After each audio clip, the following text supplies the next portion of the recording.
Okay, 4 conversion factors related to the mole. What's one of them? Avogadro's number, yes.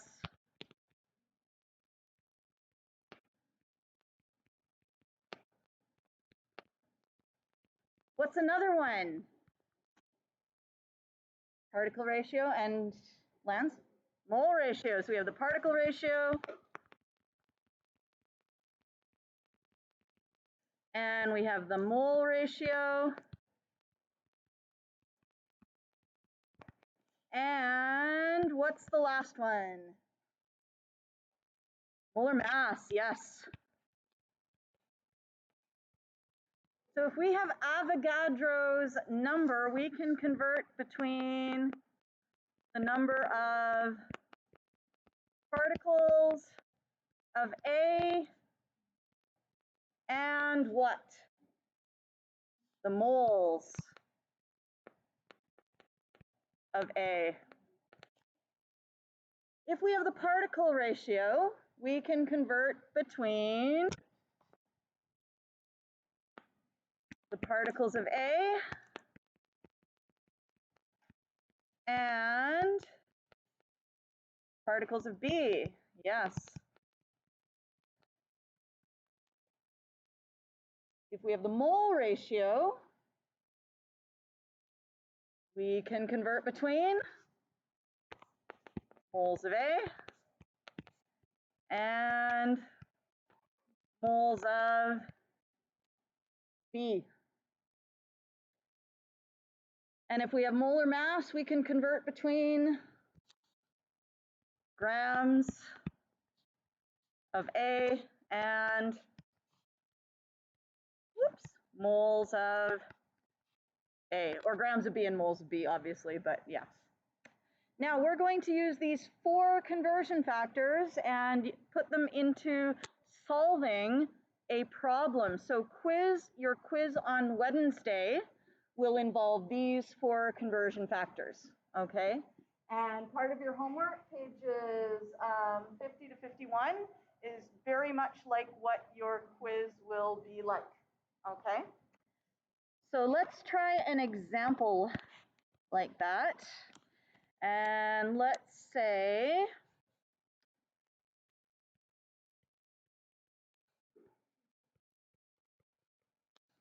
how many grams of calcium chloride, CaCl2, contain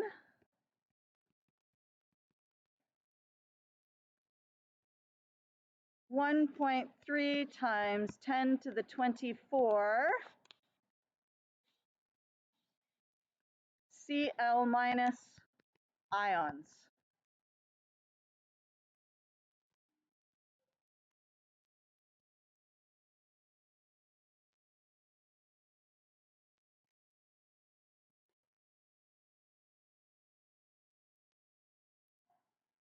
So very often when we're doing a question like this, we will want to make a map. You don't have to.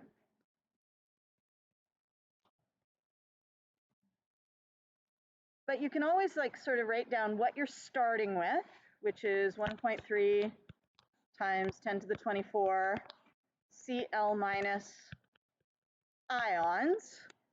And at the very end, we can write down what we want to finish with, which is the grams of CaCl2.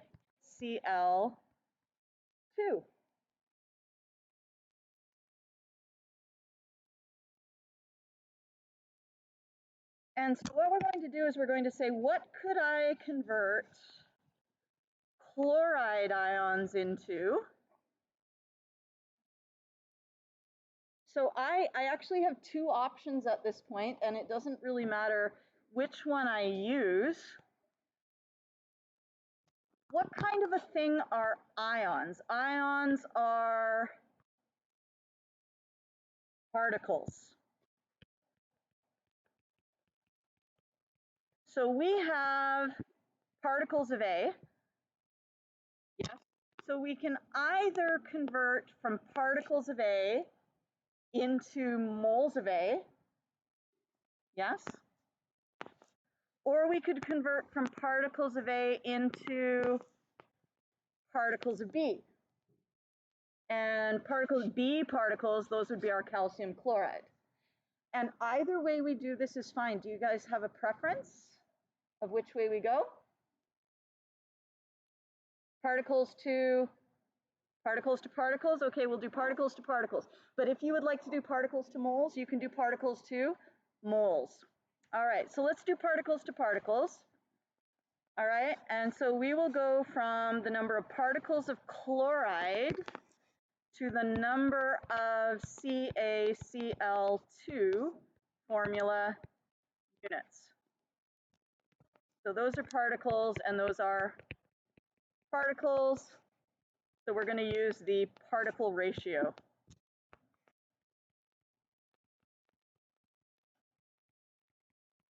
And when you do a map, you don't have to show all of this on it. You know, you can just be like, okay. Now, sometimes it's also helpful if you work backwards. Yes, you can say, I want to eventually find the grams of calcium chloride. What do I need to have to find the grams of calcium chloride? If I want grams of calcium chloride, what do I need?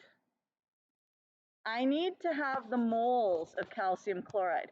So right here, I could put the moles of calcium chloride. So sometimes if you have trouble figuring out how you're going to go in the forward direction, sometimes you can figure out work backwards and then kind of meet in the middle. Yes?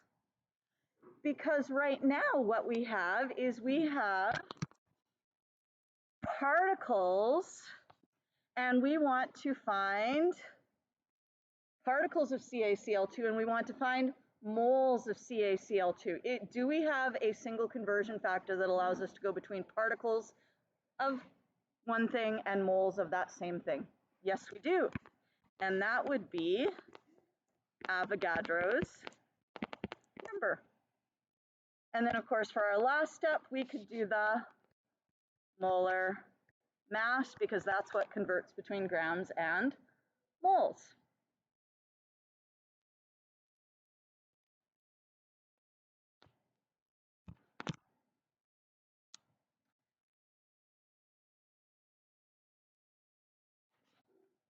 So when I'm solving this, I say how many grams of calcium chloride, and we are starting with 1.3 times 10 to the 24 Cl minus ions.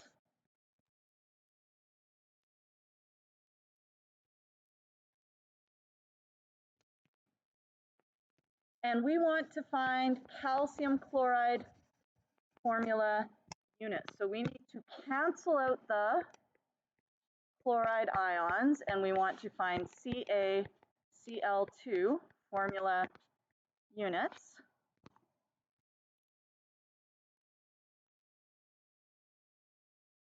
And what numbers go in there? Yeah, we have one calcium chloride formula unit contains 2 chloride ions. Yes, we got our little 2 there, 2 chloride ions in every calcium chloride. So the chloride ions cancel out. Now we want to go from particles to moles. And if we look back here, when we're going from particles to moles, that's using Avogadro's number. What is Avogadro's number? 6.02 times 10 to the 23. And where does that number go? Well, first of all, I guess we have to write in our units. We want to cancel CaCl2 formula units, and we want to find moles of CaCl2.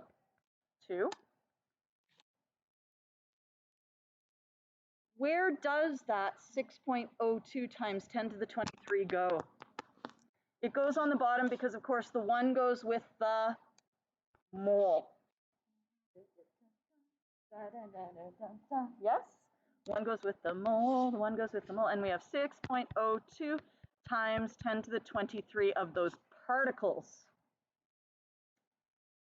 Now, if you run out of room on a line like I have done, you can always continue on to the next line here. Yes?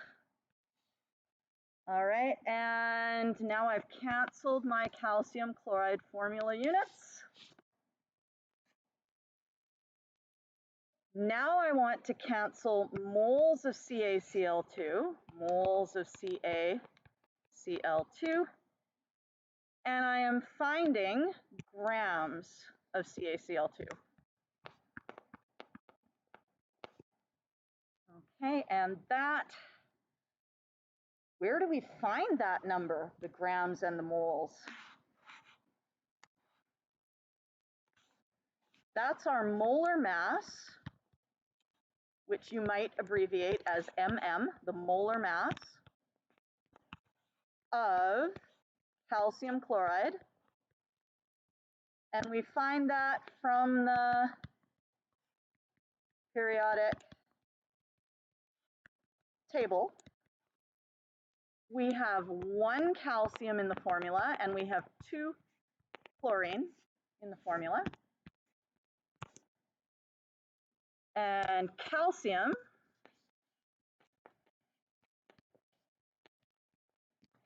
looks like that, and chloride looks like that. What is this number here? That is the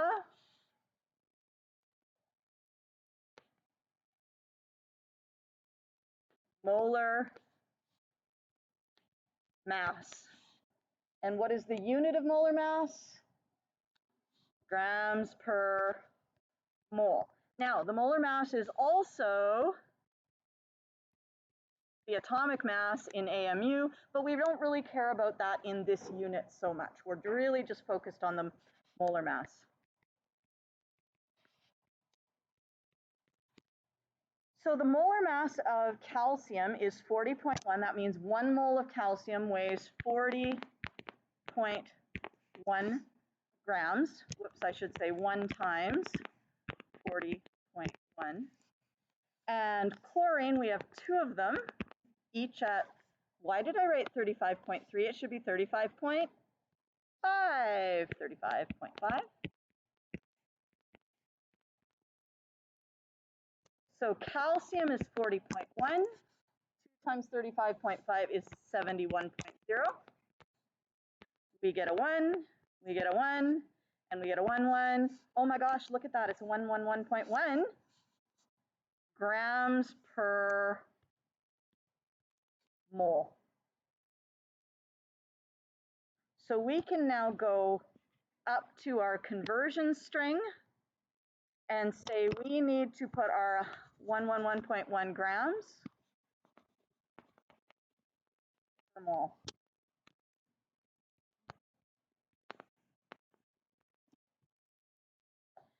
Let's toss that into a calculator.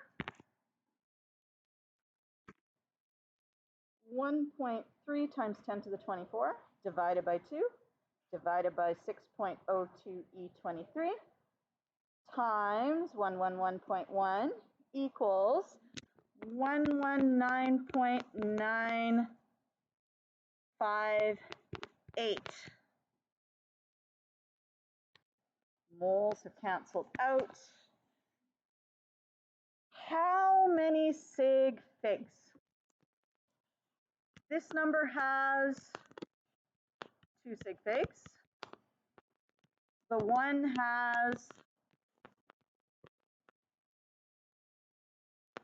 infinite sig figs. The 2 has infinite sig figs. The 1 mole in that conversion factor also is infinite, but the 6.02 has 3 sig figs. The 111.1 has 4 sig figs, so our smallest number of sig figs is 2. Therefore, we will round that to 120, and our final unit is grams of CaCl2.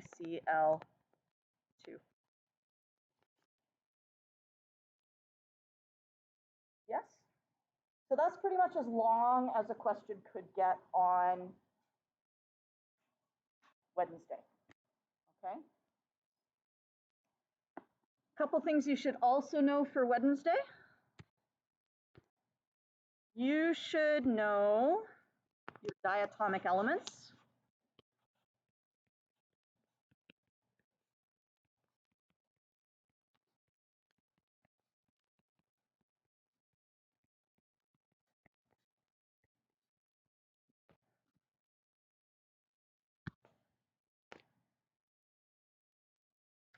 And the diatomic elements, there are several ways of remembering them. And this is when they are on their own. In other words, not in a compound.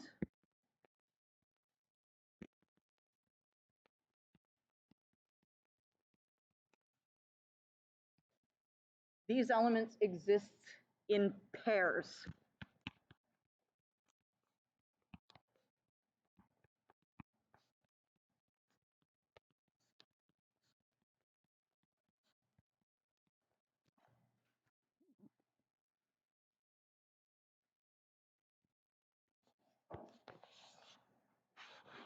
So, several ways to remember this.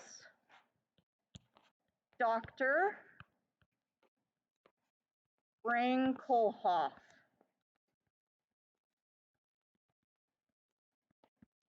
Dr. Brinkelhoff. I cannot remember who the diatomic elements are. Who can tell me? Dr. Brinkelhoff can tell me. Which means that when I have bromine, it's Br2.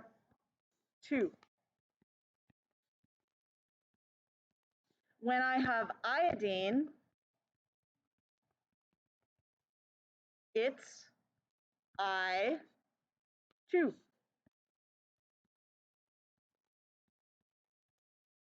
When I have nitrogen, bring, it is N2. And I'm not going to write out all of the rest of them, but basically we have Cl2, we have H2, we have O2, and we have F2. So that's the first way you can remember it, is Dr. Brinkelhoff.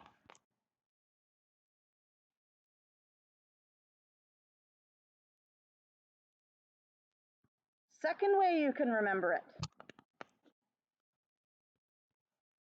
Have no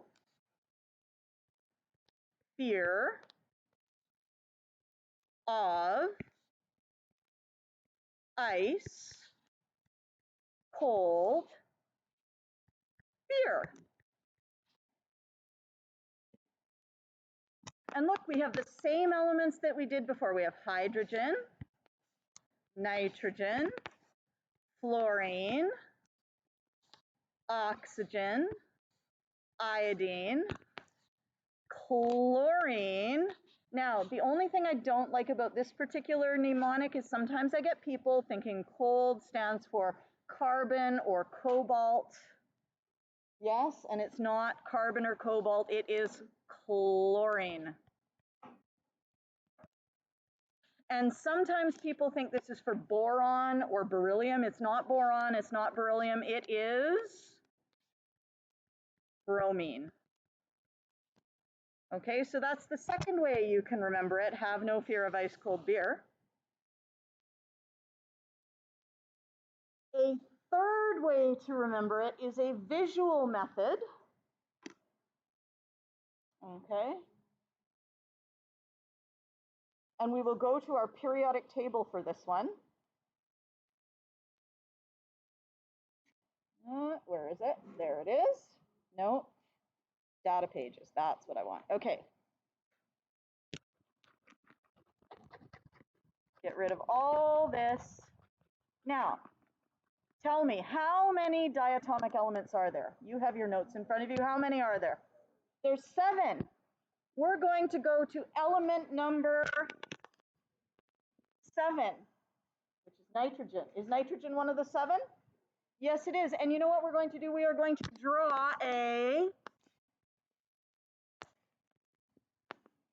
7.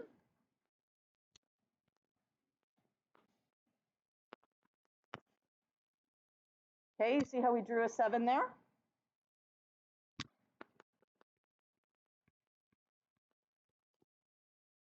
But how many are there in that little 7? There's only 6. So the 7th one is hydrogen. Sometimes people call this the hockey stick and puck. You got your hockey stick.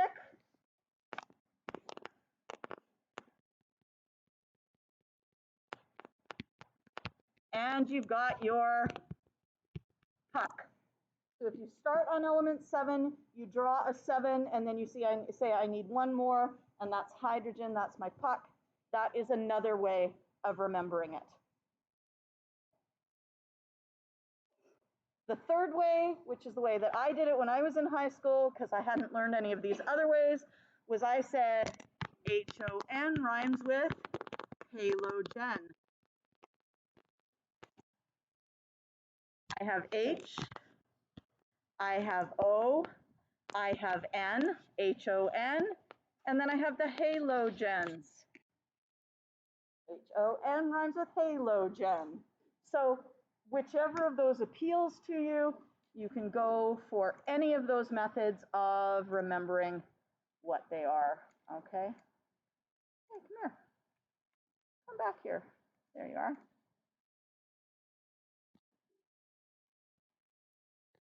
Okay, hockey stick and puck.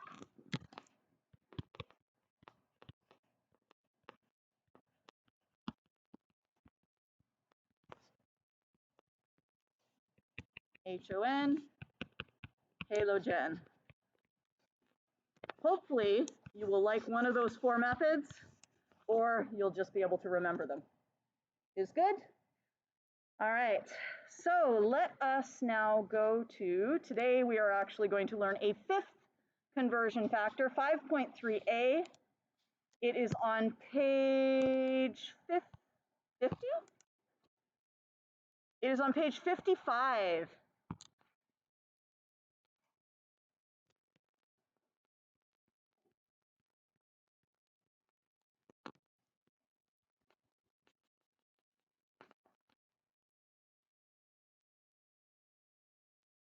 Today we are taking a look at the concentration of a solution.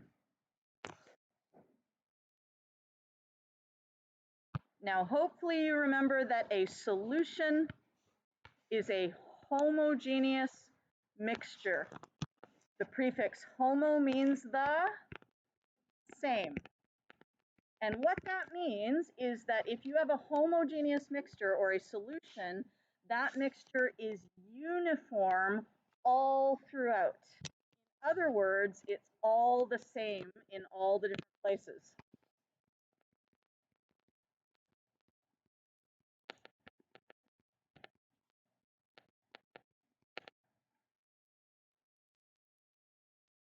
Now, every solution is made of at least 2 components. The substance that is present in the smaller amount is called the solute. Okay, so the substance present in the smaller amount is called the solute. The substance present in the larger amount is called the solvent. And of course, if we have the solute plus the solvent, what's that called? That's the solution.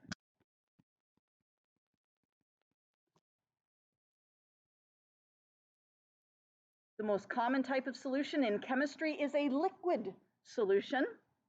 We might dissolve a solid or another liquid or a gas inside a liquid solvent to create a liquid solution. Who do you think the most common solvent is? Water. Water is the most common solvent. And when water is the solvent, we say that solution is aqueous. And the abbreviation for aqueous is AQ.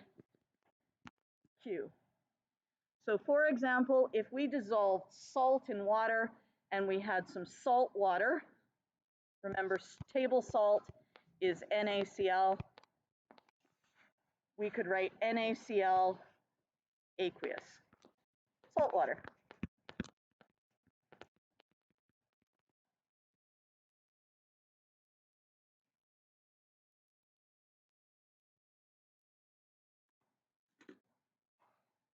When we talk about concentration, we are talking about the quantity of solute. So how much solute do we have in a solvent to produce a given volume of solution? So we're talking about the quantity of solute in the volume of solution. So our unit on the top could be grams of solute, because that's a quantity of solute. It could be milligrams of solute. Or we could convert grams into, what can we convert grams into? We can convert grams into kilograms, or we've just learned how to do this very recently, we can convert grams into moles. And remember, moles is a measure of amount of a substance. Moles measures amount of substance.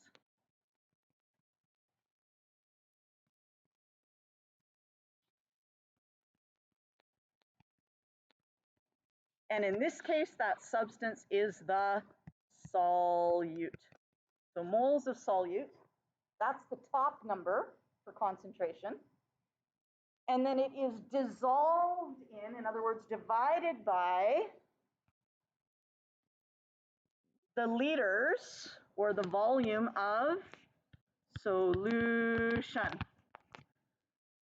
Okay, we could do it as liters of solution, we could do milliliters of solution. But this year, we are really going to focus on moles per liter. That's the one we're going to focus on.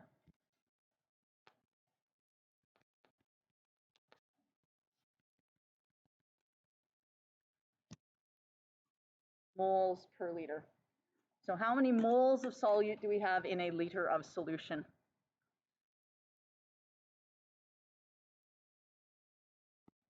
I'd also like you to take note that our concentration is quantity of solute per volume of solution, not quantity of solute per volume of solvent.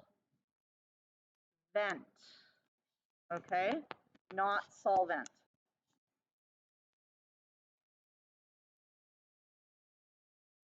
And the reason for that is, if we make a solution,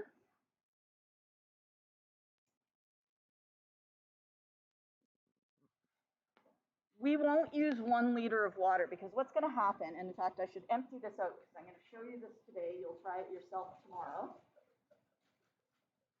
This is kind of fun. I just like watching the bubbles come up.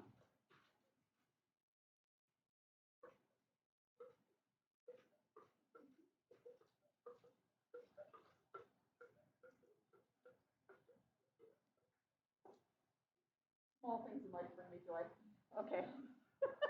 Anywho, what we're going to do is we are going to put some solute in there. And in fact, let us just pop over here for a moment.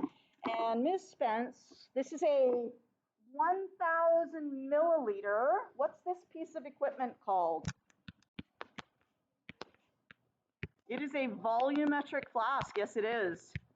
So we have a 1,000 milliliter volumetric flask. How much is that in liters? That is 1 liter, okay? So Ms. Spence wants to make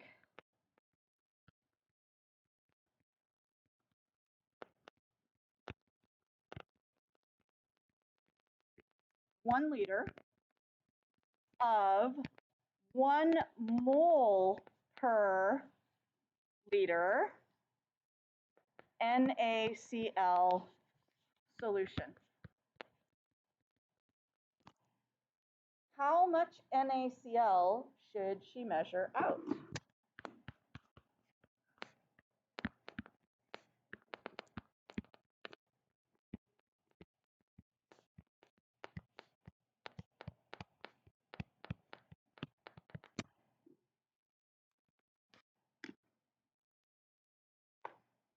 Go. I said go. Figure it out. Goat, sheep, duck, goose. Random farm animals.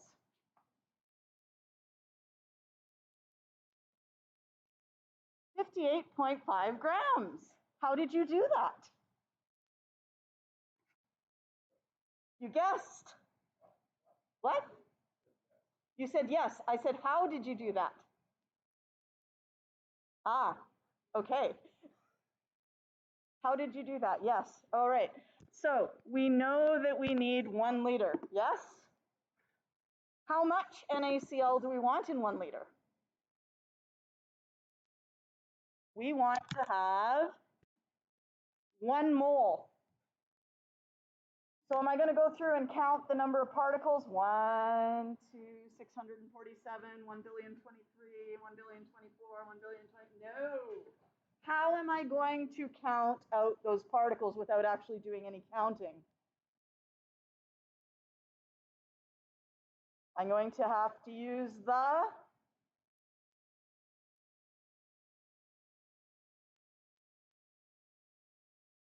How did Tyler do it? When he wanted 10,000 jelly beans, he didn't go and count out 10,000 jelly beans. What did he do? Yes, he weighed it. So if I want to weigh out 1 mole of NaCl, how will I know how much mass I need?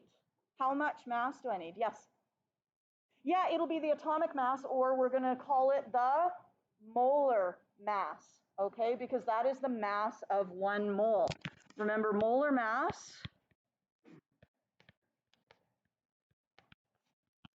is the mass of 1 mole. So if we want 1 mole of NaCl, where will we have to look to find the molar mass? Look on the periodic table. So we have sodium, and we have chloride.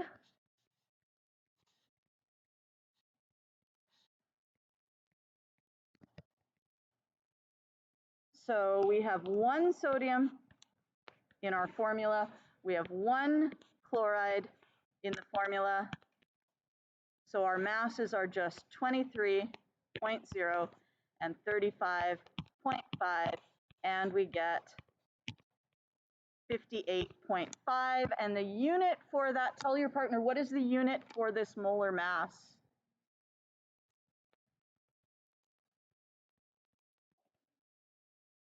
Is it 58.5 moles per gram, or is it 58.5 grams per mole?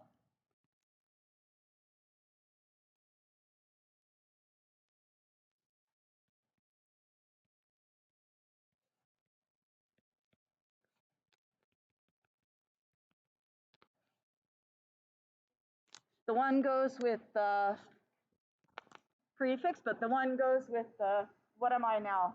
I don't have my costume, but you wish I was a mole, because that would be fun. There's just 1 mole up here dancing. So the one goes with the mole And if I look here, here I have mole and I can put a 1 there, that works. But up here, do I have a 1 with the mole? No, that means that this is not the correct format.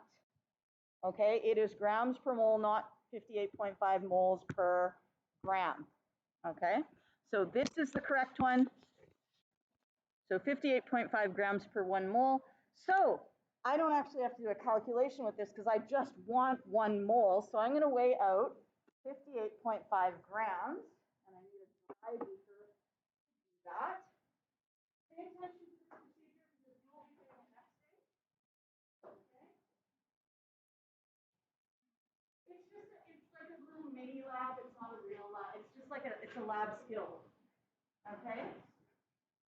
So I'm going to turn this on. Hopefully this will actually work this time. There we go. And I'm putting my beaker on it and I'm pressing 0 or tare. And now I'm going to start adding salt until I get to 58.5.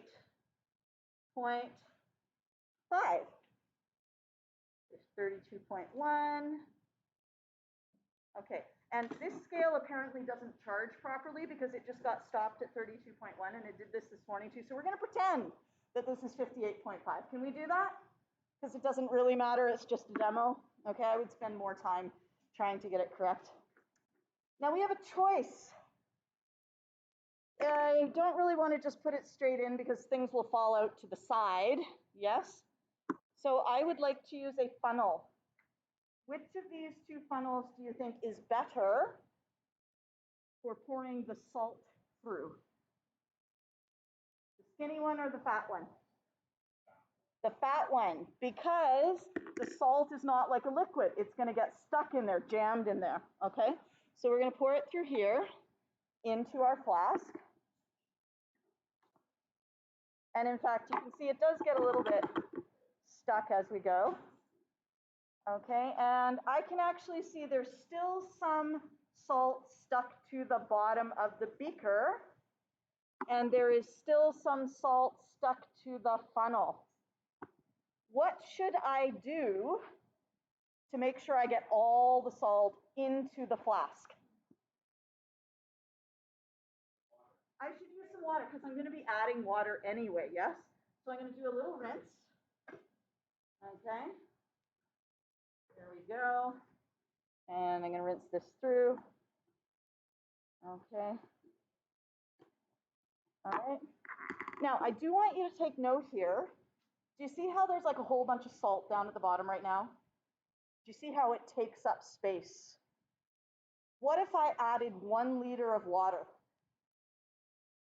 I would end up with more than 1 liter of solution. That's not what I want. That's not how we make solutions.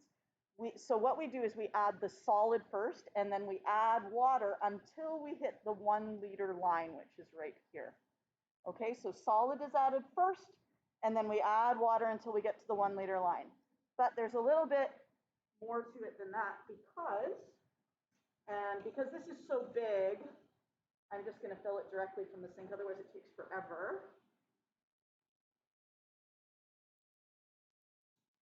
If I were to fill it all the way up to here, how easy would it be to stir?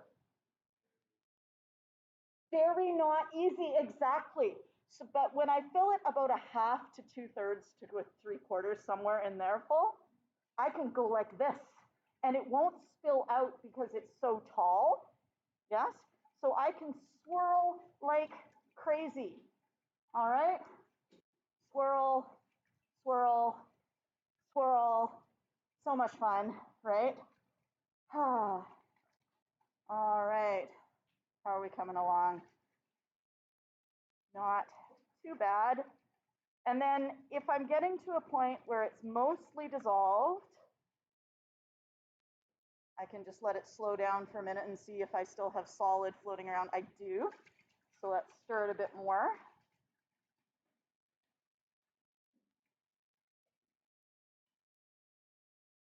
Still a bit more. I'm actually going to add a little bit more solvent to help it dissolve. Okay.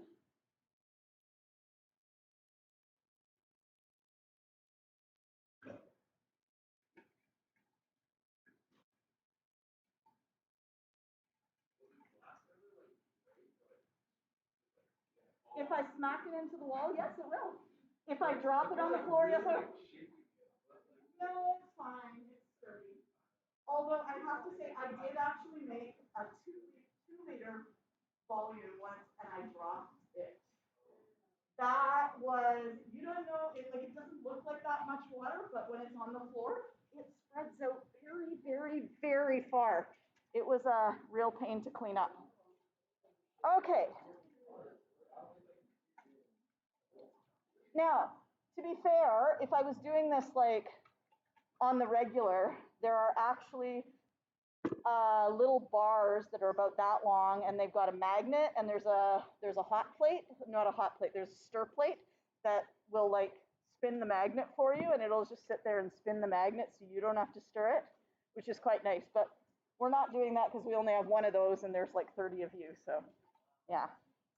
All right, now I want to add water to the line. Do I want the top of the meniscus or the bottom of the meniscus at the line? Bottom of the meniscus. Do I want to fill it from the top at this point? No, because I might accidentally go over the line. What happens if I go over the line? I have to start all over again, and that really sucks. So I'm going to add from the beaker. Okay. And then in fact, when I get fairly close to the line, even the beaker is a little bit dicey. Like I might go over it by accident. So when I get close to the line, I'm going to use the spray bottle to go even slower. And I'm going to make sure my eye is at the level with the line. Okay, so here I am down here. Okay. And because this one is fairly big, I could probably finish it off with this. But if I were, where did I put it? It's not here. If I were doing a smaller volume, which you guys will do, you'll be working with hundreds of milliliters, I might even want to go for a medicine dropper, so I could go very, very drop by drop. Okay. Oh, is it right there? Okay. Yeah. Oh, yes, right there in the beaker with the water. Okay. And in fact, that one's drippy, so I'm going to steal this one. Here we go. And I might just go like this and go drip, drip, drip, drip, drip, drip. Okay, until the bottom of the meniscus is at the line. Now, is this the same concentration from the bottom to the top at this point? I stirred it all up and I swirled it around, and then I added fresh water all the way up to the top. So is it probably all the same concentration? No. So I need to finish this process. Do not put your hand over it. Okay, yes. I'll show you another time. It actually like I would have to move it out of the back room and all that stuff. Okay, but I will bring it out and show you another time. Okay. But I have something really fun to show you. You could get a rubber stopper and put it on top. Do not put your hand. Number one, it could leak. Number two, what if it was not salt water? What if it was an acid? Now you've got acid on your hand. That's not good. So never use your hand to like be able to turn it upside down. You could use a rubber stopper, but we are going to do something more fun. We are going to use parafilm. Okay, parafilm. Parafilm. And it's kind of like plastic wrap on steroids, okay? Because what I'm going to do, and it works better if it's dry on the outside, so I'm just going to dry the outside a little bit, okay? And next day when you do this yourself, I'll give you a little lesson in how to do this. I pull it up, I pull it down, and then I twist it, and I go around again, and down again, and then I smoosh it on, smoosh, smoosh, smoosh, and now I need a volunteer. Rex, someone. That was so nice of you. Yeah, but you did it first. So we're going to just invert this and give it a good shake. And that's why it's so magical. Yes, because you can actually turn it completely upside down. So this process where we turn it upside down and then right side up again, that's called inverting it. So you invert it to mix it. So you can invert, give it a little swirl, and revert it. Okay, so invert to mix. So that is how we make a solution of a particular concentration.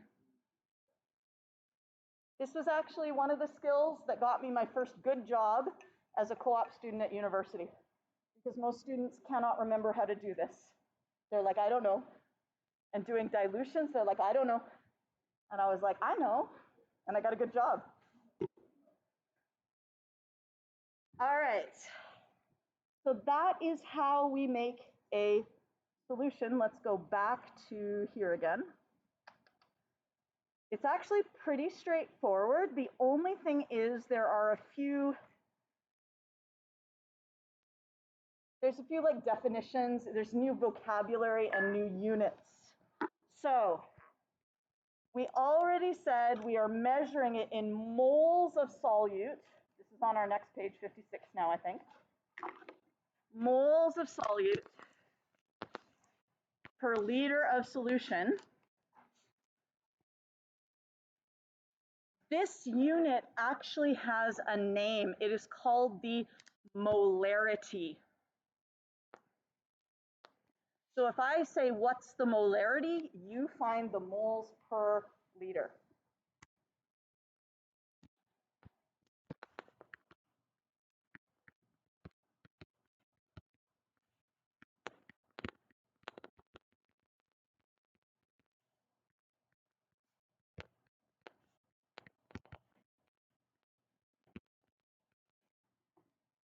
So molarity means moles per liter, okay?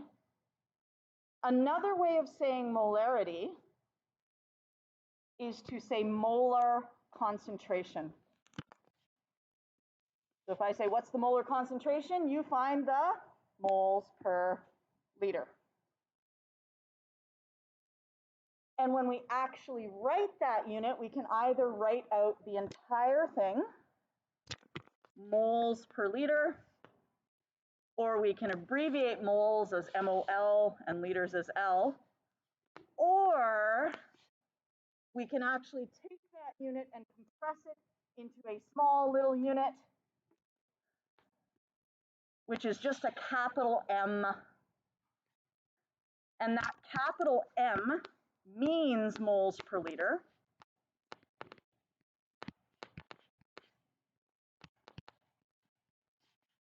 And it is pronounced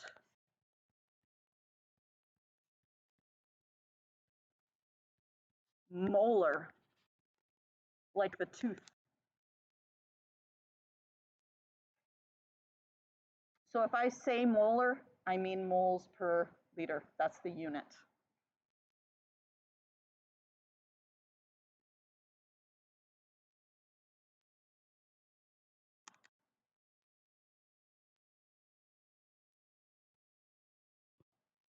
Now, if I want to find the molar concentration, I can represent that.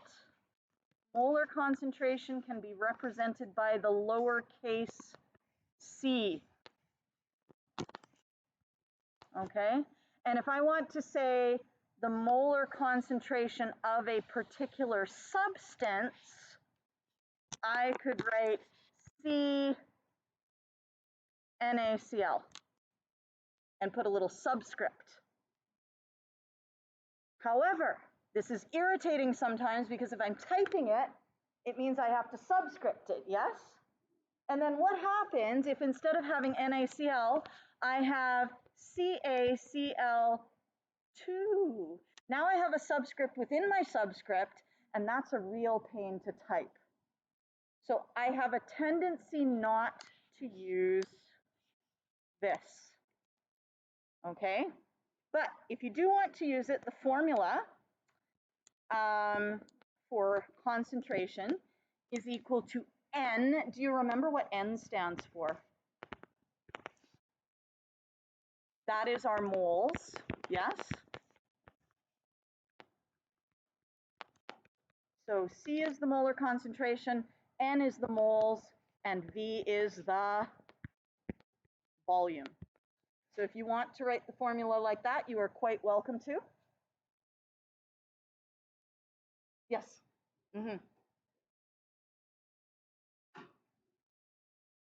But what you will usually see from me is instead of me writing C concentration of NaCl, instead what I will do is the other notation, which is actually more common. Okay, this is more common. The square brackets mean molar concentration of whatever is in the brackets.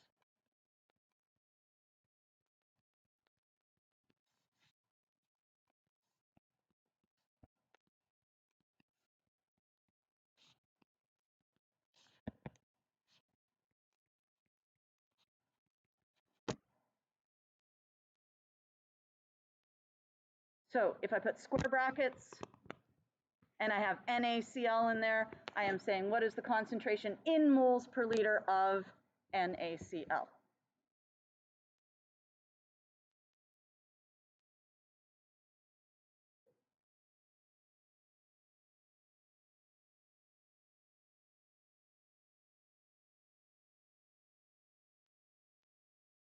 So you can solve for concentration by using C equals N over V, or if you prefer, you can say, I want to find the concentration of substance X. I really shouldn't have done that, I just made it messy. And I would take the moles of X and divide by the liters. Yes, so either way, doesn't matter, it's the same thing. Let's try an example. Okay, this is actually written out for you, so you don't have to copy it down if you don't want to. But what we've got here is we have 0.25 moles of Li2CO3, and we're told that we have 460.0 milliliters of solution. And we want to find the concentration of Li2CO3.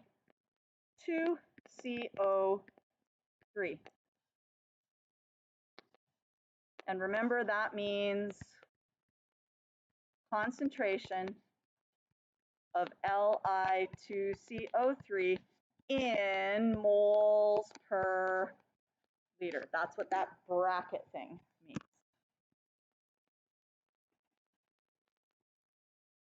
Yes.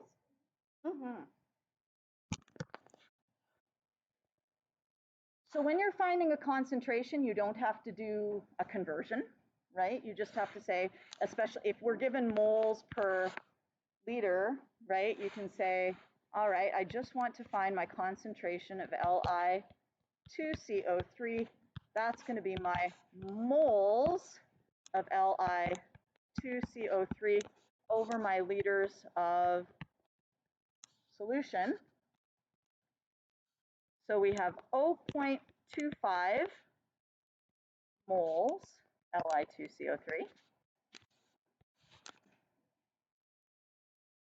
We are not given liters, we are given milliliters. If you feel better showing the actual conversion, you can say how many liters is 460 milliliters.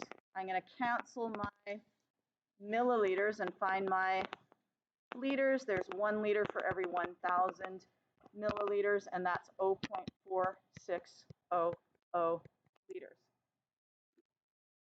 However, at this point, if you just know that turning milliliters into liters means that you need to move your decimal place 1, 2, 3 places to the left, if you know that, you can just do that without showing this. This is optional. If it makes it better for you, do it. If you want to just move your decimal place 3 places, you can do that. It is up to you. Okay? So I'm just going to move my decimal place 1, 2, 3 positions over, so that is 0.4600 liters. We do our calculation. 0.25 divided by 0.25 divided by 0.46 equals 0.5435. And our sig figs, we have 2 sig figs on the top, 4 sig figs on the bottom. So let us then round that to 0.54. And our units are moles per liter. You could write this as 0.54 moles per liter. Or what's another way you could write this? 0.54 capital M. And how do we pronounce that? Molar.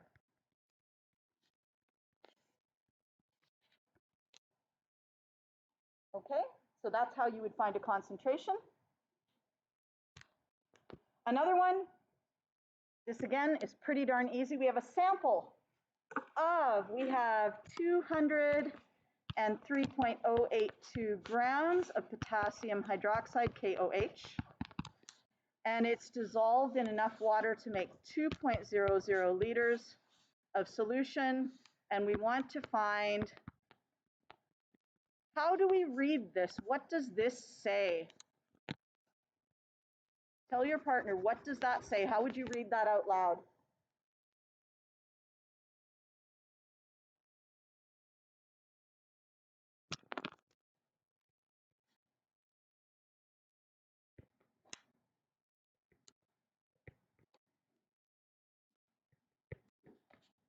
You would read it as concentration of potassium hydroxide, okay, in moles per liter. But we usually don't say that. Often when we're, because moles per liter is the most common concentration, if we just say concentration, we can assume it is moles per liter, okay, not grams per liter. And we know that that is the moles of KOH over the liters of solution. Do we know the liters? Yes, we do. We know the liters. Do we know the moles of KOH? Do we know something we could convert into moles? We could convert grams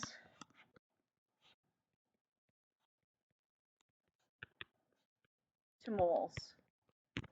What do we need in order to convert grams to moles?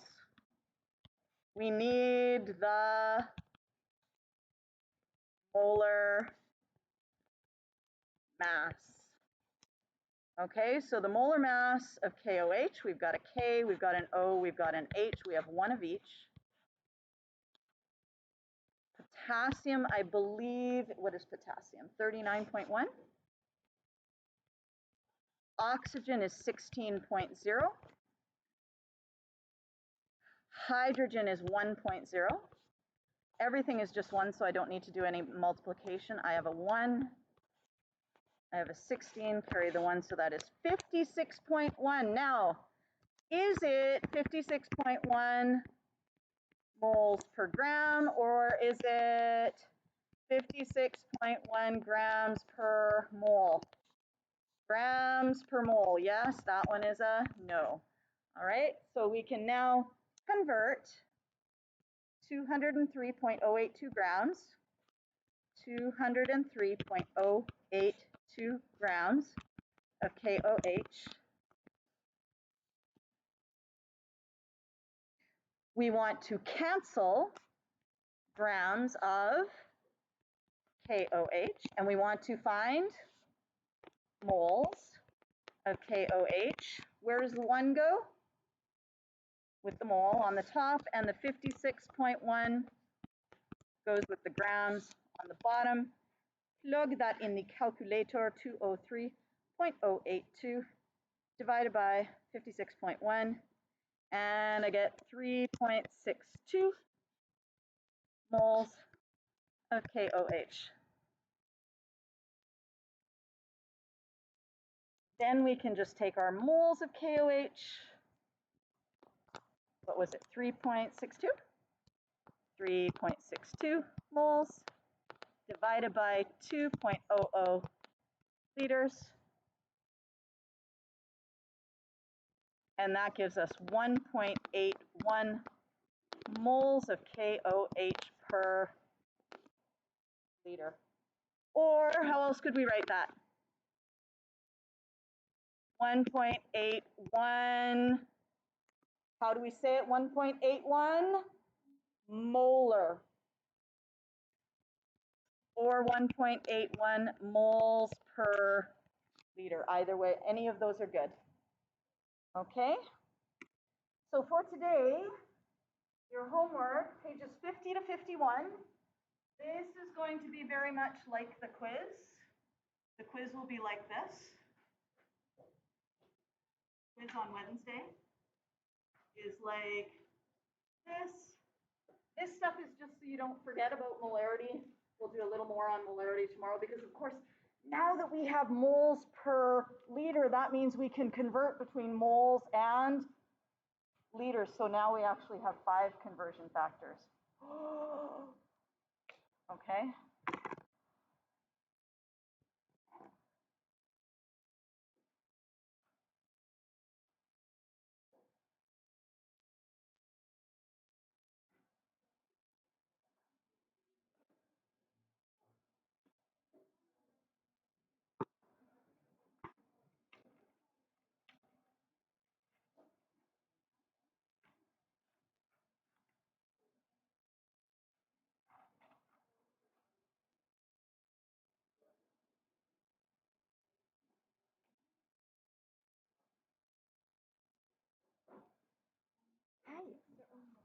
It says by right to the new structure was 16.5, but I actually took the read. Oh, you did a requiz and I haven't recorded it yet. Okay.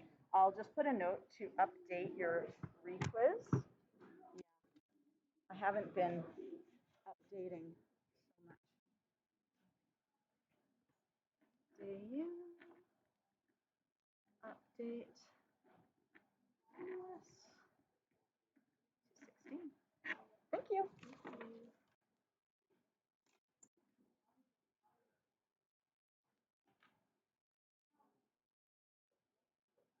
Yeah.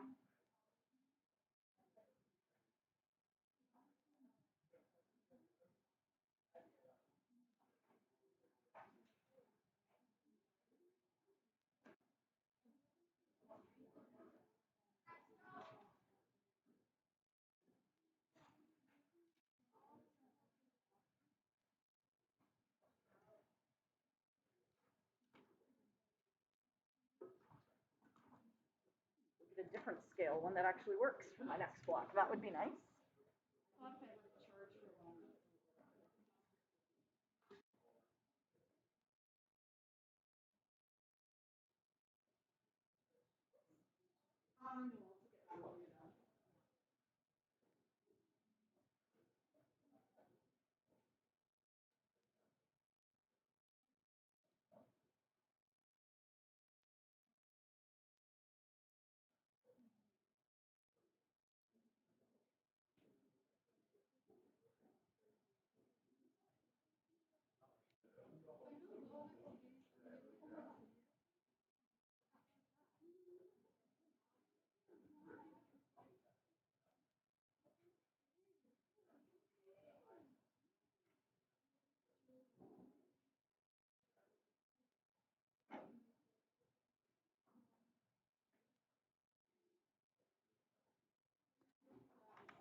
Right.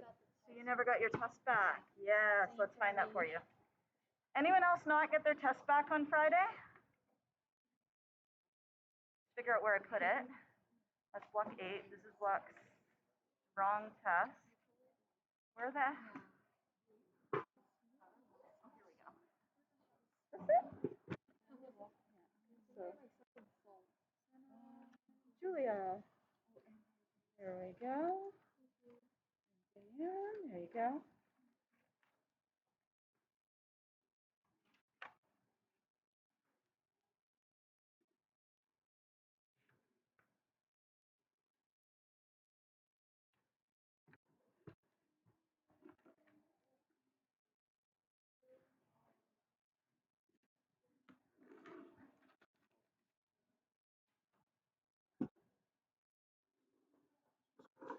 Yes. This page here and here, this is total of 30? Right? No, this page is out of this page is out of 15. Yeah. Okay. Yeah. All right. It was the other. Okay. Yeah, this is out of 44. Yeah, this is the one that I should have gone 30 at least. Upsetting. Well, you were getting caught up on stuff, so that's always a little harder. I didn't have enough practice with the hydrates, which is why I basically didn't get any of them. Yeah. Was that a baby? No. No. Okay, something else. Someone's phone. Oh, okay. Yeah. That makes sense. Thank you. All right. Laura is away. Elijah is away. Yuri's here. Sonia's here. Carly's here. Ethan's here. Julie's here. Daniel. Ryden, Isaiah Hagen. Julia, Molly. Michaela, Tim, and Danica. There. Alex.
Yes. Let's see where I put them. Here, let me turn that off so it doesn't blind us.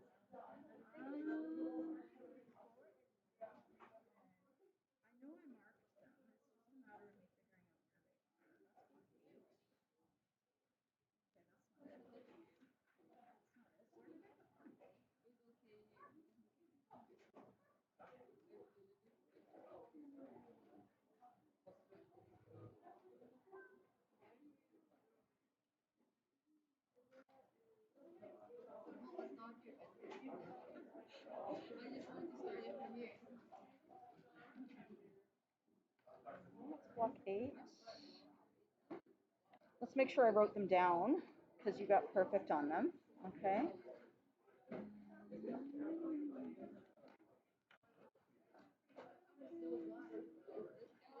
So that was quiz number 4.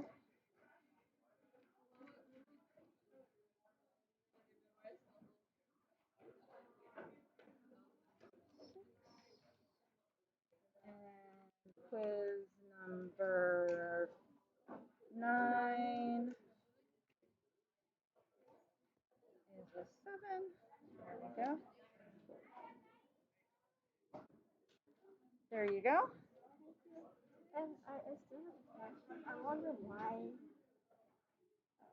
here my Lewis structure in which part is here? Do the Lewis structure enriched quiz? Yeah. Yes. Oh Okay. no. Oh. Is it including in the? No, it was separate. Oh, then I think you have to. Can you show me how it looks like?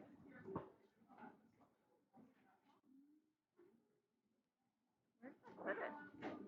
Oh yeah, I think it's just here. Yeah, I did it. You did it. Okay.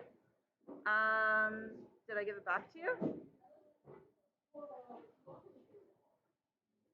No, I don't think. Let's see. Did I write it down? That's a good question. Lewis. No, I did not write it down. If you could find it, that would be great. Yes?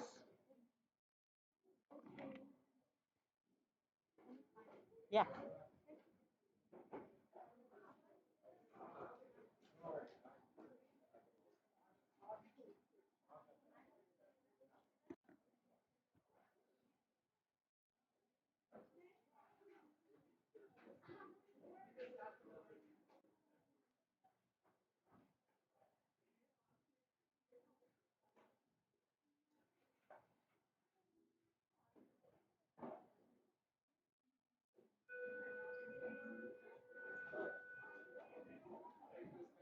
Thank you. See you later.